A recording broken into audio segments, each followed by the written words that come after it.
Hello everyone, and welcome to Fat 50 and Running a Marathon, a channel dedicated to health, diet, fitness, and goal achievement. I'm your humble host, Topher, and I hope you'll give this subscription a thumbs up, subscribe to the channel, and most importantly, share your thoughts, opinions, and relatable stories in the comments section. This is the Thick or Thin Thursday video for the 5th of December, 2024.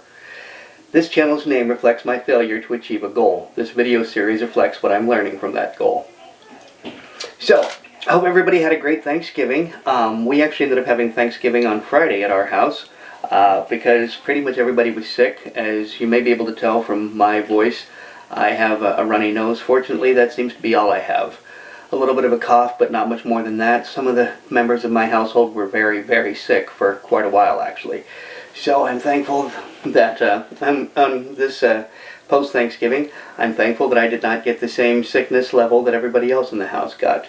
So, I hope your Thanksgiving was better than that.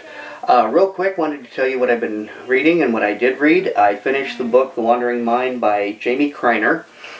And what's really interesting about that book is it focuses on monks, okay, and the lives of monks and those who chose to become monks. And she even includes women monks into that description. But it's this idea that we think that we have so many distractions around us, and we do, don't get me wrong.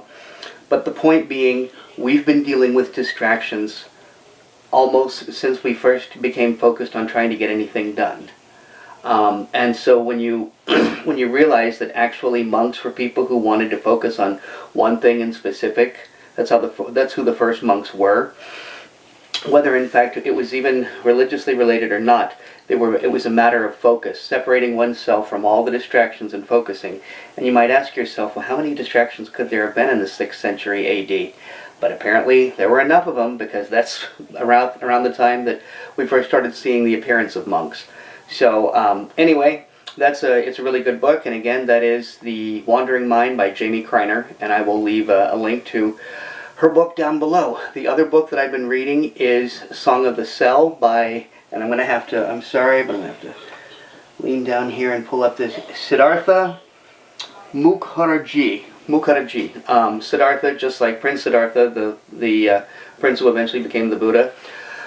This book, I have not made it past the 2nd chapter.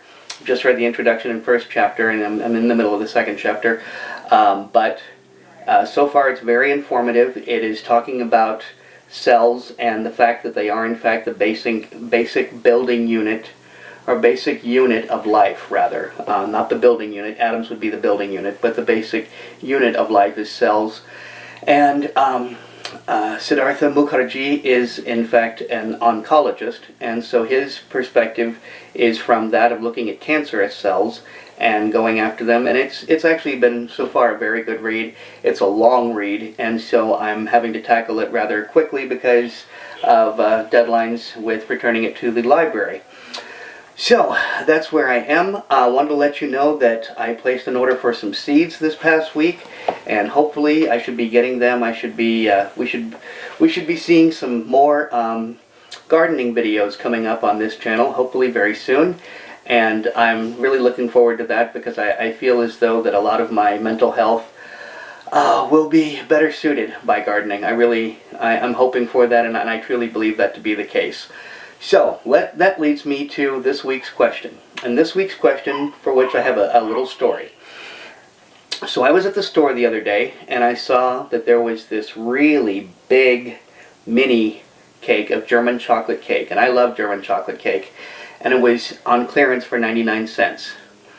And I admit it, I grabbed it and I started to walk towards self-checkout with my salads that I'd bought for myself for my healthy lunch, and my German chocolate cake, and a plant that I bought for Nancy. And I'm walking towards self-checkout, and all of a sudden the placement of the German chocolate cake was such that it just fell right off and fell upside down.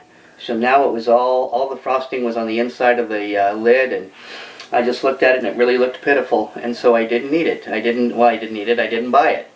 And so I didn't eat it because I didn't buy it. My question to you is, when was the last time you had a slip up like that basically told you you shouldn't have had it in the first place? And I'm just thankful that it happened prior to me paying good money for it. I'll be perfectly honest with you, even though it was only 99 cents. But I do want to know, when did you have a slip-up that actually ended up being for your own good? Whether it was necessarily related to your diet or anything else. But a situation where you went for something got in your way, and you realized later on it was probably best that that thing got in my way. That's my question to you this week. So, until next week, remember that only by taking care of ourselves first are we capable of taking care of others. Thank you for watching. Topher.